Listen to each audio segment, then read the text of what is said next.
You're listening to the Docs and More podcast with Lovejit Dhaliwal. I'm sitting in the Guardian building, managed to catch hold of Charlie Phillips, who's Head of Documentaries here, who's an extremely busy man. So, Charlie, thank you. Welcome for coming onto the podcast. No problems. It's nice to be here. So first of all, I'll just get straight into it. Can you tell me, what are you looking for when it comes to documentaries, when filmmakers approach you? So we have a strand for short documentaries. So all of our docs are between 15 and 30 minutes. So they're short docs, but by the usual standards of online documentaries, they're long, short docs. And we want work that has really good storytelling, really good characters, and is focusing on contemporary stories that have a place on The Guardian, which is a pretty vague and general thing, but it needs to feel like we're saying something new about the contemporary world. We're going to surprise our audience, we're going to bring them a story that they haven't seen or heard before, and that includes not having seen or heard it in The Guardian before, so it needs to feel like this is breaking something new, but it's not about doing news stories or current affairs stories. It's very much about standalone documentary storytelling, and we also want our films to look really good, sound really good. They have to explicitly be about a visual treatment of a story, so we're a bit unusual as an organisation in that people can bring us really interesting stories, but they might work better as text or a podcast rather than as a visual documentary. So people really need to demonstrate to me that this can only be told visually. With that in mind, can I ask you, who is your audience when it comes to documentaries? Who are these documentaries aimed for? So it's a combination of the Guardian audience, whoever they may be, but we're sort of talking the people who read the Guardian online, maybe the people who buy the newspaper. They're one segment of it, like Guardian loyalists. But there's another segment which is people who are looking for really good online documentary film and video, and they're a lot more amorphous, and they tend to be the ones who are subject specific or demographic specific. So if we do a film about Pakistan, for example, then we get a massive young Pakistan audience, but if we do a film about someone in a band in the UK, then it's going to be a totally different set of people. So it's quite amorphous. Often we don't really know who the films are going to hit, but we try and hit as many people as possible, and that's the great thing about the Guardian platform, that it reaches so many people that you're never going to get 100% of the massive Guardian audience, but even if you just get like 5% of our regular audience, that's quite a lot of people, and the audience just builds over time, and there's a lot of kind of word of mouth outreach that brings people into us. Just for those who aren't familiar with the Guardian audience, can you just describe to us, The Guardian is traditionally a British newspaper. It started off as a regional paper, now national. Can you tell me a bit more about the audience that it's traditionally served?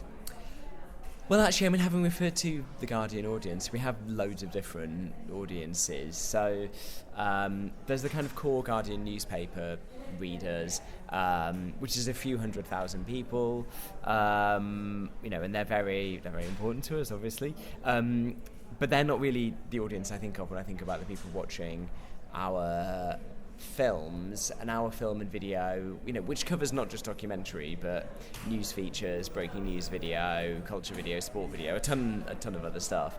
They're this kind of massive online video audience, I suppose. I'm going to be really pushy here. Because I think this is what the listener may want to say. Okay, so how old is this audience? Are they black or male? Black or white? Or the thing is, it's actually impossible to give a single answer to that, because it varies from like video vertical to other video verticals. So for example, we do tons of really good video for Instagram, and that's a really young audience because the Instagram video is young. For the documentaries, when I look at our YouTube stats, it's primarily let's say 20 to 40 year old, maybe like a third UK, third US, third rest of the world. I don't get any breakdown info on people's ethnic backgrounds or anything like that. So that's genuinely impossible to say. Like, we have that for The Guardian more broadly, but we just don't have the resource to look at that for well, that's useful. At least so it's like a third UK, a third US, and a third. Yeah, but like I said, it totally varies. So, you know, we did this big film about Pakistan, and then, you know, the numbers are totally skewed. So on average, it's like a third UK, a third US, and a third rest of the world. Okay, next question.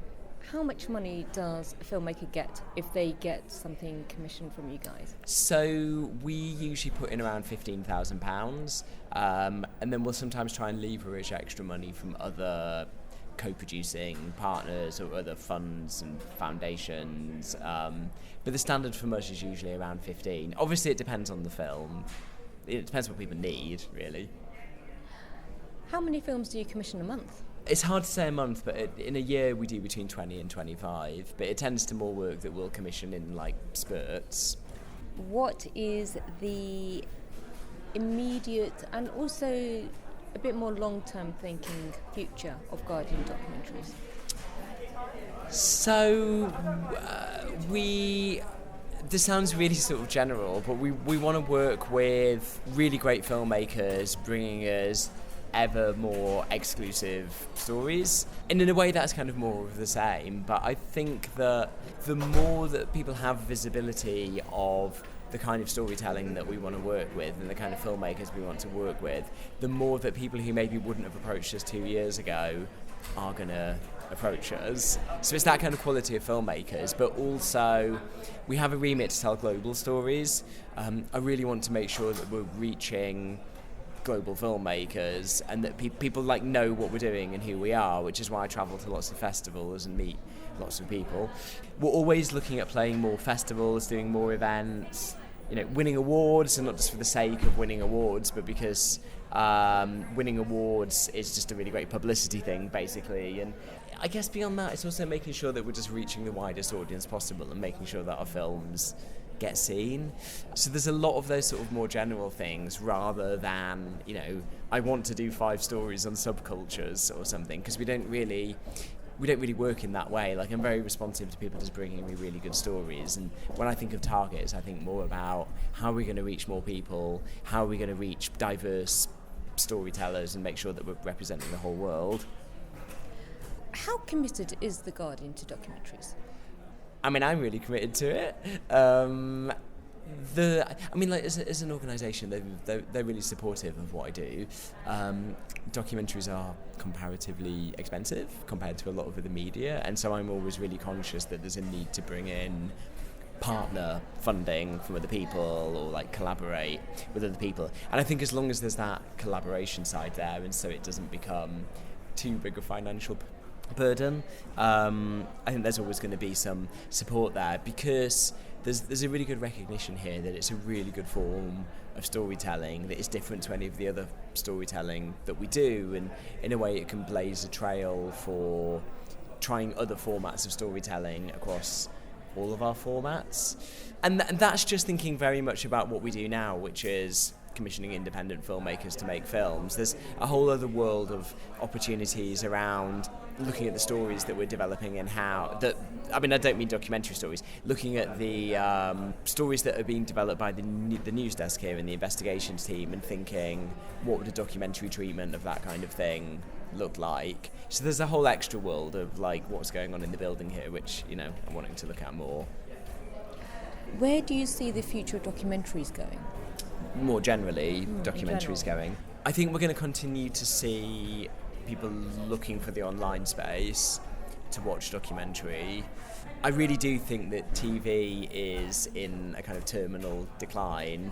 Not for every kind of documentary. I mean, there will always be a space for heavily formatted, entertainment-led TV documentary, and I absolutely don't belittle that. I think it's a really important part of the ecosystem, but in terms of the, I suppose, creative documentary and the filmmaker-led documentary that's based around observational storytelling, that is increasingly migrating to an online space. And by online, I'm including Netflix and the kind of big like subscription video on demand platforms, as well as the much smaller players like us. There is still a gap in funding for that kind of work, and there's also a gap in the number of slots available for that kind of work as well. So I still think we're in a bit of a transitional space around that. I also think that we're seeing interesting developments in the length of films that people are making. So as people move away from very defined TV slots, there's really open space there in people telling like really short docs, like 3 minutes. I'm sure you remember 3 Minute Wonder, and it's sort of ironic that I think 3 Minute Wonder would be such an incredible success now because people are so used to that. And then I think the kind of slots we're doing of like 20 to 30 minutes, that kind of mid-length thing, and then leaping all the way to like 90-minute docs, because another interesting development is that people are going to see documentaries at the cinema. So, you know, this is sort of very reductionist, but I think that sort of like 3 minute, let's say 30-minute, but maybe slightly less, a 90-minute thing, I think those are the real like tent poles of what people are looking to make at the moment. And this isn't like radical change, but I think those things all reflect the different spaces that people are going to be watching work in. And also I'm really interested in the space of the online short documentary, and there's other people doing really cool work here, like Field of Vision, Obdocs, the New York Times strand, Nowness, lots of other people doing this interesting kind of work. And I just want people to watch as much work in this space as possible, because ultimately that encourages people to come to us with really good ideas in this space. And I do think it's a really good, crisp storytelling format. For a filmmaker who can't get any stuff commissioned, but they know they've got amazing story, advice? Can't get it commissioned by anyone. Yeah. I mean, but they know they've got incredible access, they know they've got a story there. Then I think that it's going to be about how they're presenting that pitch to commissioners, or how they're presenting themselves to commissioners. I think they'll need to make sure that they are communicating it in the best possible way, because if they've really got good access and they've really got good story, then it might be the shape of the project, so they're not looking at what that commissioner's slot looks like, or you know what that commissioner's particular needs are, and sort of trying to format it so that that commissioner can't say no because it's so directly on the mark for what they're looking for. I mean, that, in a way, that's putting the blame on the filmmaker, and there might, you know, this is a theoretical situation, and there might be many other reasons, but often for me, that's the problem, that people will come to me and I'll be like, this is a great story, but what the sort of creative treatment of this just isn't that interesting. So they probably need to get another producer or someone else on board to help with that. Yeah, or any other collaborators, like talk to other people and reformat the project. Final question: your top 3 favourite docs that we've done, or that anyone's all done. All time. Oh my god. Okay, I'll do one of ours, which is Black Sheep, coming to The Guardian, so everyone should check that out. I have a different answer every time I do this, but I'd say The Beaches of Agnes Varda's film that she did before Faces Places. And the third one I'd say is probably Gallivant, which is Andrew Cotting's film from probably about 20 years ago now, where he travels around the UK with his grandmother and his daughter, and it's just like wonderful and fun and really loving. You've been listening to the Docs and More podcast with Lovejit Dhaliwal. If you enjoyed the show, review and subscribe to the series.